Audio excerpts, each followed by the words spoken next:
Here on the floor of the North American International Auto Show is the Automobility display, and we've run into Steve Leitart here. He is the president of the Hella Corporate Center USA, and you got a pretty interesting vehicle with all kinds of technologies on it, Steve. Why don't you start out pointing out what you got on this thing? Okay, well thanks, John. So we have several different technologies on this vehicle that we see that are sensors that are supporting autonomous driving and advanced driver assistance systems. One of the features that we have here that might be interesting is that in addition to the sensors that are seeing objects, it's important also to develop sensors that feel objects. And what we have here is what we call our shake sensor. And this is basically a device that is detecting minute vibrations in the vehicle. And the reason why it's interesting is, as you can imagine here, when you have some type of collision of a minor event, you don't pick up that in certain, with your airbag control module, let's say. So you might have a very small vibration that you pick up, which is maybe someone scratching a vehicle or very light detents. That might be interesting for someone because if you think about in a case of a basic car sharing situation in which a vehicle is out for several days and has 6 different drivers, the car comes back, has a scratch in the mirror, and of course nobody's responsible for that. In this case, you could actually set this up so that when you have some type of small collision, you can actually do a timestamp and know exactly when that occurred. And then you know exactly who the person was that had the damage. Or even thinking beyond that, if you already have the presence of cameras surrounding the vehicle, when you have that type of alert, you could actually activate the cameras, take pictures of everything in the environment, catch a license plate, and maybe know who actually did the damage overall.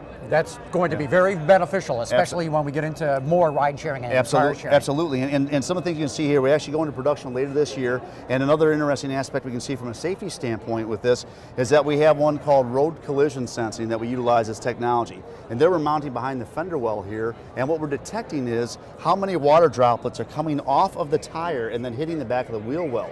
And by giving that information to the vehicle, then you can determine how safe the operation is at that time. So either giving maybe a passive alert to say, be aware that the road conditions are wet, or maybe deactivating cruise control or something like that. So when you think about this, having that type of technology available, that becomes the enabler for innovation. So you know you can sense this, now what do I do with that capability? Very good, let's move on to the next one, because you got this big screen mounted on the front of this car. What's this all about? Okay, so here you see a couple of different applications that we're using. One is for radar, with 77 gigahertz radar, and you see that on the top screen. And the green dots are basically detecting the presence of the individual. So you see where they're located relative to the vehicle and also how far away they are. And that, of course, is used as a complementary suite for 360 surround of the vehicle to be able to enable autonomous driving, as well as some of the other feature sets like automated parking and other aspects like that. So it's important to have the high frequency technology for that, to have the differentiation of the people and the objects, and know exactly where an object is and have high resolution relative to the position. Okay, and on to the next one. Okay, and we've very got good.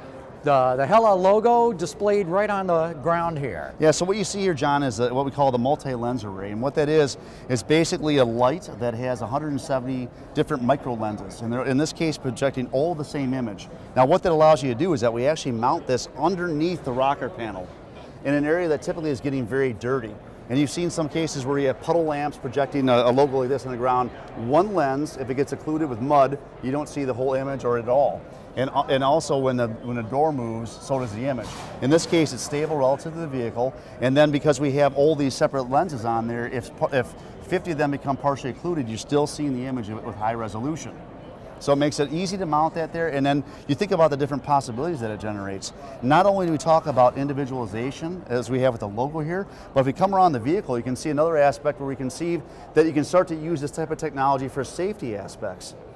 So as you see on this side of the vehicle, you can imagine with the safety triangle and the drive around zone, you can imagine the case when it's dark at night, the driver goes to open the door, the vehicle knows that, and you can illuminate this image on the ground to let the people driving by know that someone is getting out of the car. It's a warning for those coming up. Exactly, exactly. So you can think about all the different aspects you can do with that, with keep around zones and giving, basically it fits into the genre of thinking about autonomous driving, realizing that you still want to find a way to allow the vehicle to communicate with a person, to let everyone know what the vehicle or the driver are intending.